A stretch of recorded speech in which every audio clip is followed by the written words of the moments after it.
이 말씀의 주제는 성전입니다. 성전이라고 하는 단어, 이 단어의 뜻을 제가 원어적으로 좀 쭉 살펴봤더니 세우다, 설립하다, 짓다, 거하다, 또 집이라는 의미도 있어요. 거처, 또 형용사로서 거룩한. 성전에 이러한 의미들이 담겨져 있죠. 그래서 성전이라는 요 두 글자를 정의하자면 하나님이 거하시기에 합당한 거룩한 처소. 이게 성전의 성경적 정의입니다. 처소. 이렇게 얘기를 하면 성전이라고 하는 것은 어떤 건물을 말하는가 보다라고 우리는 쉽게 이해하기 쉬운데 그 앞에 하나님이 거하시기에 합당한 이라는 이 표현과 문구를 통해서 이게 단지 어떤 건물만을 말하는 것은 아닌가 보다라는 또 다른 이해를 하게 되죠. 그래서 성전이라고 하는 것은요, 지정된 장소나 특정한 모양이나 크기의 건물을 말하는 것이 아니고요. 성전이라고 하는 것은 어떤 상태를 말한다고 할 수가 있어요. 그러니까 우리는 이제 질문을 좀 바꿔봐야 되겠죠. 어디가 성전입니까? 성전이 어딥니까? 라고 질문하는 것이 아니고 질문을 바꿔서 무엇이 성전입니까?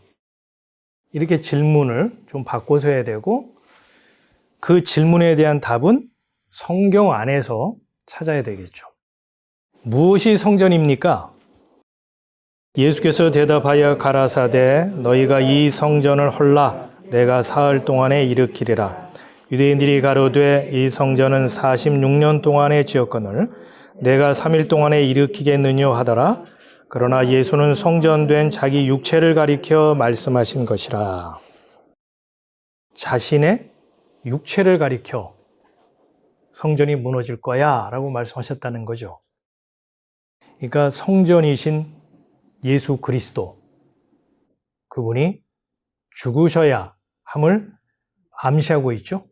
그러니까 지금 요한복음 2장 19절에서 21절을 통해 예수님이 하신 말씀은 내 육체가 성전이야. 이 건물 46년 동안 지은 이 헤롯 성전, 이건 하나의 모형이지, 이런 말씀이 지금 뭔가 밑에 깔리고 있는 예수님의 표현이라는 말이에요. 좀 더 구체적으로 히브리서 기자는 성전에 대해서 설명을 하고 있어요. 그 길은 우리를 위하여 휘장 가운데로 열어놓으신 새롭고 산 길이요 휘장은 곧 저의 육체니라. 이 말씀이 뭐냐면 예수님께서 십자가에서 물과 피를 쏟아 운명하실 때 성막의 휘장, 성소와 지성소 사이를 가로막고 있던 휘장이 위로부터 아래까지 쭉 찢어져 도동강이 났죠. 지금 히브리서 기자는 그 얘기를 하고 있는 거예요. 그 휘장이 뭐다? 예수의 육체다. 이렇게 증거를 하고 있죠. 그러니까 이 말을 이제 요한복음 2장의 말씀과 히브리서 10장 20절의 말씀을 종합해서 정리하자면 예수님의 육체가 성전의 휘장인데 예수님이 자신의 몸을 찢어 휘장을 가르심으로 사람이 하나님 아버지가 존재하고 임재한다고 하는 지성소에까지 갈 수 있는 길을 열어놓으셨다는 거예요. 다시 말해서 성전의 완성이라고 할 수 있죠. 그동안에는 길이 막혀서 생명이신 하나님 앞에 나아갈래야 나아갈 수 없고 대제사장만이 1년에 한 차례 피를 가지고 들어갈 수 있었던 그 자리, 그 법궤의 시은자 그 자리를 예수님이 자신의 육체를 찢어 휘장을 갈라 하나님 아버지께 나아가 아바, 아버지라고 부를 수 있는 자녀의 관리를 허락한 그 사건이 바로 십자가 사건이고 그 사건으로 말미암아 성전의 의미는 성전은 성취되었고 완성되었다는 것을 시사한다 이 말이에요. 예수님은 그런 의미에서 이 성전을 헐라 그러면서 자신의 육체를 가리켜 성전이라 이렇게 말씀하셨다 이거예요. 그러니까 성전은 건물이 아니라 예수님이 대신 피를 흘려 길을 열어 놓으심으로 하나님 앞에 나아가 아빠, 아버지라고 부를 수 있는 자녀의 신분을 얻게 한 그 사건, 그 상태, 그거를 예수님은 성전이라고 정의를 했다 이 말이에요. 두 번째, 무엇이 성전입니까? 너희가 하나님의 성전인 것과 하나님의 성령이 너희 안에 거하시는 것을 알지 못하느뇨. 누구든지 하나님의 성전을 더럽히면 하나님이 그 사람을 멸하시리라. 하나님의 성전은 거룩하니 너희도 그러하니라. 지금 고린도 교회를 향해서 사도 바울이 얘기를 하고 있는 거예요. 성도 여러분이 성전입니다. 이렇게 얘기를 하고 있는 건데 바울 전에 사울이었던 그 사람이 어떤 사람이죠 원래? 그 사람은 정통파 유대인으로 성전 중심의 신앙관을 가지고 율법적 행위를 통하여 자신이 하나님 앞에 얼마나 의로운 사람이며 아름다운 존재인가를 증명하면서 살아왔던 사람이죠. 그 성전을 떠받들었던 사람인데 다메섹을 향하여 가다가 빛을 보고 낙마하여 눈이 멀었다가 아나니아가 기도함으로 눈에서 비늘 같은 것이 벗겨지므로 그때부터 이 사람이 안목이 완전히 바뀌어버렸잖아요. 그래서 그 사람이 평생 신봉하고 떠받들었던 건물 중심의 성전에 대한 신앙관을 완전히 내려놓고 고린도 교회 교인들을 향해서 여러분이 성전입니다 라고 했다는 거예요. 세 번째, 무엇이 성전입니까? 성 안에 성전을 내가 보지 못하였으니 이는 주 하나님 곧 전능하신 이와 및 어린 양이 그 성전이심이라. 이처럼 성경은요, 성전에 대해서 특정한 어떤 장소나 특별한 모양이나 크기의 건물을 성전이라고 하지 않고요. 예수 그리스도가 성전이고 그 예수 그리스도 안에 있는 성도가 성전입니다 라고 명백하게 증거하고 있다는 거예요. 그러면 목사님, 구약에 있었던 그 성막, 성전은 우리는 어떻게 이해를 해야 됩니까? 라고 우리가 이제 질문이 나올 수 있겠죠. 우리가 이제 성막, 성전의 구조를 잘 봐야 됩니다. 거기에 보면 번제단이 있죠. 물두멍이 있죠. 성소에 떡상도 있고 촛대도 있고 이런 것들이 있단 말이에요. 이런 것들은 그냥 단순히 그 설치된 어떤 그 구조물들이 아닙니다. 그 뭔가를 상징하고 있죠. 번제단이 뭐죠? 완전히 희생제물을 완전히 불살라 태우는 그런 제단이잖아요. 예수 그리스도의 온전한 희생을 예표하고 상징하는 것이 번제단이고, 물두멍은 뭡니까? 제사장이 성소에 들어갈 때 반드시 그 물에 손과 발을 씻어야 했어요. 그것은 뭐냐? 예수 그리스도의 은혜의 말씀으로 항시 정결함을 유지해야 된다라는 것을 상징하는 것이 바로 물두멍이거든요. 그저 손발 닦고 들어와 이런 개념이 아니라는 거예요. 촛대라고 하는 것도 빛이신 예수 그리스도를 말하는 거고, 떡상도 생명의 양식인 예수 그리스도를 예표하는 것이요 상징이란 말이에요. 그러니까 성막과 성전에 구비되어 있던 모든 이런 물건들, 설치물들은 그 자체가 목적이 아니라 예수 그리스도를 예표하는 물건들이었다 이 말이에요. 그러니까 성막을 통해서 내가 열심히 제사 행위를 하고 또 뭔가를 갖다가 제물을 갖다 바치고 하는 그 자체가 중요한 게 아니고, 그 모든 설치물들을 통해서 진정 말씀하시고자 하는 그 본질이 무엇인가, 실체가 무엇인가를 발견하는 것이 더 중요하겠죠. 또 하나는 뭡니까? 휘장이 막혀 있음으로 말미암아 하나님께서 만나자고 하는 그 만남의 장소에 나아갈 수 없는 인간의 그 불행, 그 비극, 그걸 우리가 봐야 하는 것이죠. 그러기 위해서 하나님은 이스라엘 백성들에게 눈에 보이는 사람이 손으로 지은 성전을 허락하셨던 거예요. 그러니까 이 성전, 눈에 보이는 이 성전은요, 언제까지 유지되고 존속되어야 할까요? 그렇죠. 예수 그리스도께서 오셔서, 성전이신 그분이 오셔서 자신의 육체를 찢으심으로 말미암아 성전의 휘장이 갈라질 때까지 성전은 건물로서 반드시 존속되어야 하고 유지되어야 하겠죠. 그래서 하나님께서는요, 사람이 손으로 지은 눈에 보이는 건물로서의 성막, 성전을 허락하셨던 것이고, 그러한 맥락에서 에스라와 느헤미야가요, 70년 바벨론 포로 생활에서 돌아오고 나서 성전을 제일 먼저 복원했던 거예요. 좀 더 설명을 하자면 이스라엘 백성들에게 허락하신 눈에 보이는 성막, 성전은요, 모델 하우스와 같아요. 모델 하우스는 왜 짓는 거죠? 뭘 보여주기 위해서요? 사람들이 실제로 들어가 살 수 있는 이 아파트를 보여주기 위해서 세워진 가건물이 모델하우스죠? 그러니까 모델하우스는 아파트를 보여주기 위한 하나의 모형인 거죠. 자, 그럼 아파트가 완공이 되어서 사람들이 입주하게 되면 이 모델하우스는 어떻게 되는 거죠? 더 이상 존재 의미를 상실해버리고 필요 없게 되기 때문에 요거는 뭐합니까? 철거해야 되는 거죠.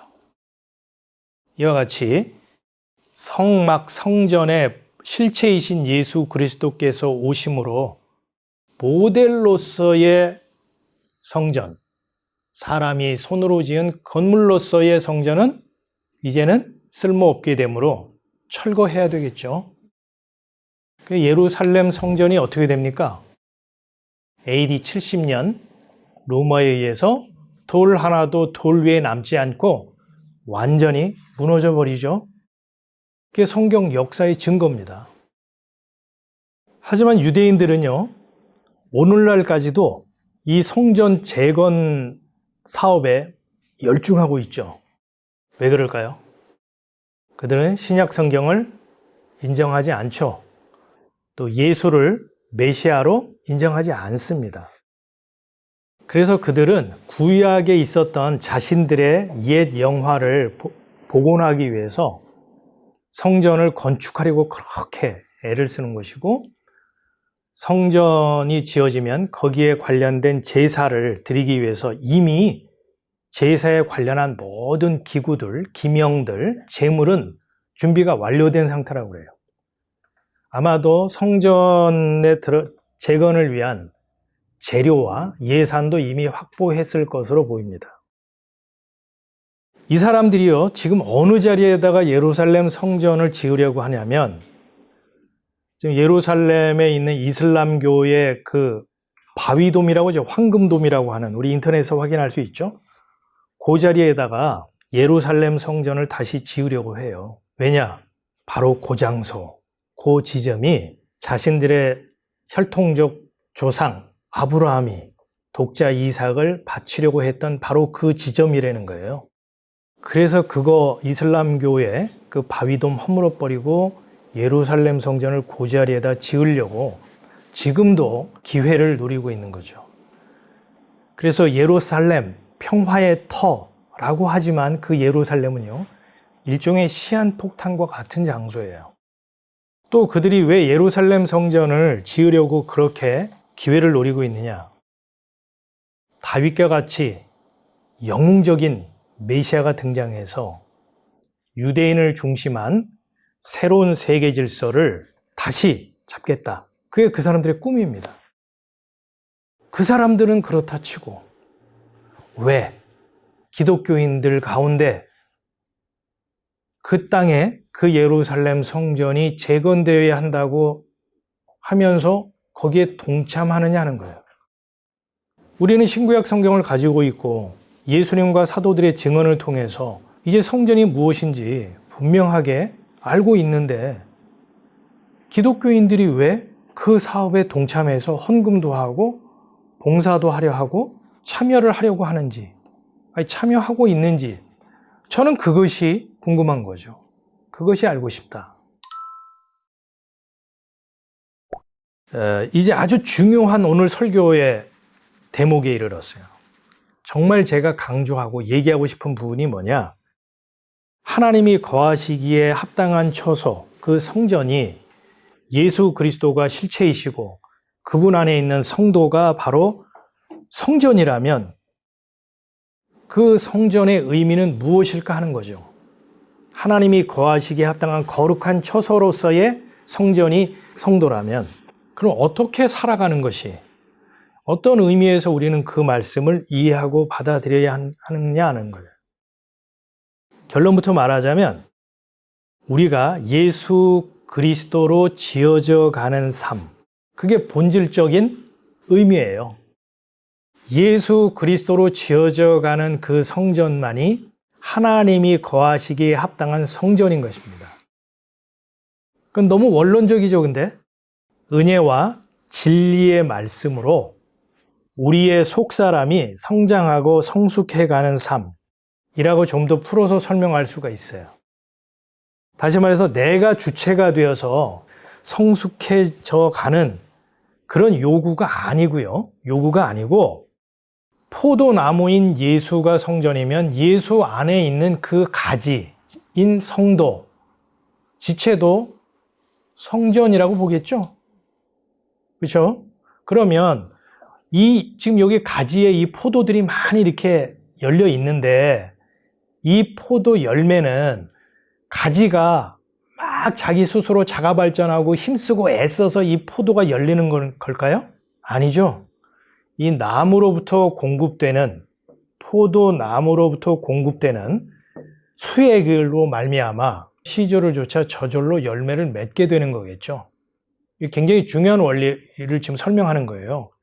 우리가 하나님이 거하시기에 합당한 처소로 지어져 가는 삶이라고 하는 것은 내가 열심을 부리고 내가 뭐를 하고 안 하고를 통해서 하나님이 거하시기에 합당한 처소, 성전으로 지어져 가는 것이 아니고요.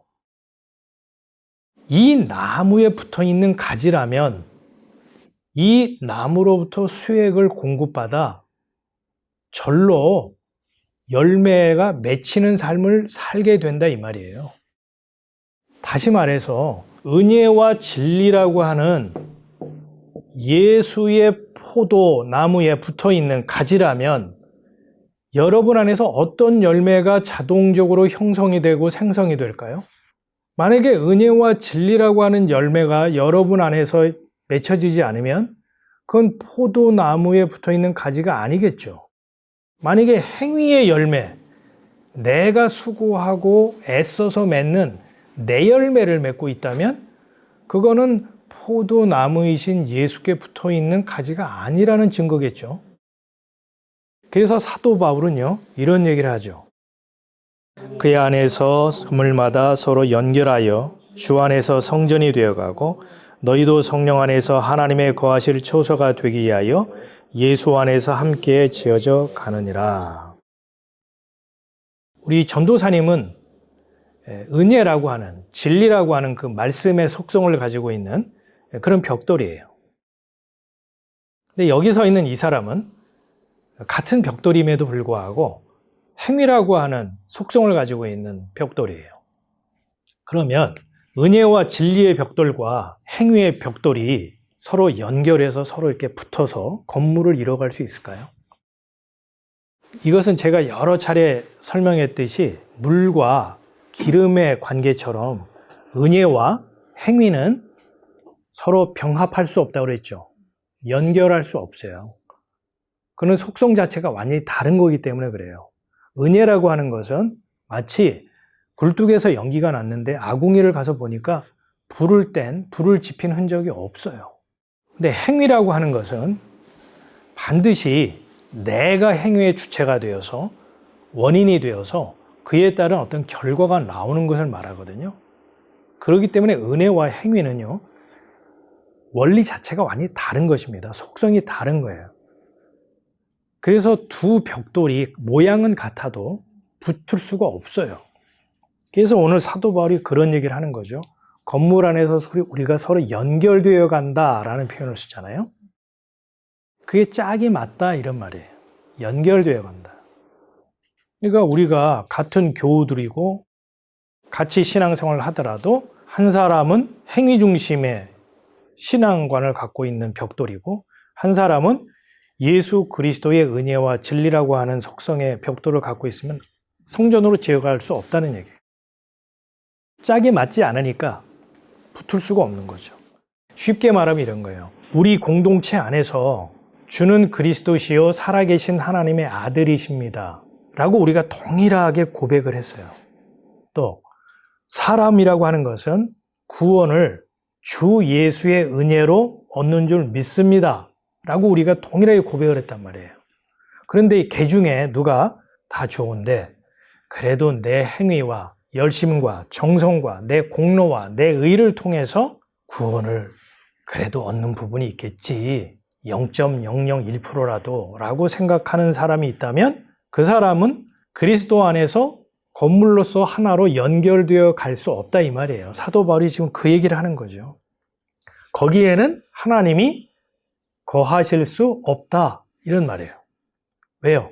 그건 하나님이 거하시기에 합당치 않은 벽돌이요 건물이기 때문에 그렇습니다. 결론을 맺겠습니다. 성전은 있다 없다. 사람이 손으로 지은 건물로서의 성전은 없다. 그러나 예수 그리스도로부터 공급되는 은혜와 진리의 말씀으로 날마다 지어져 가는 성전, 성도는 있다. 그래서 이 말씀을 통해서 우리가 얻게 되는 또 하나의 중요한 진리가 뭐냐면요.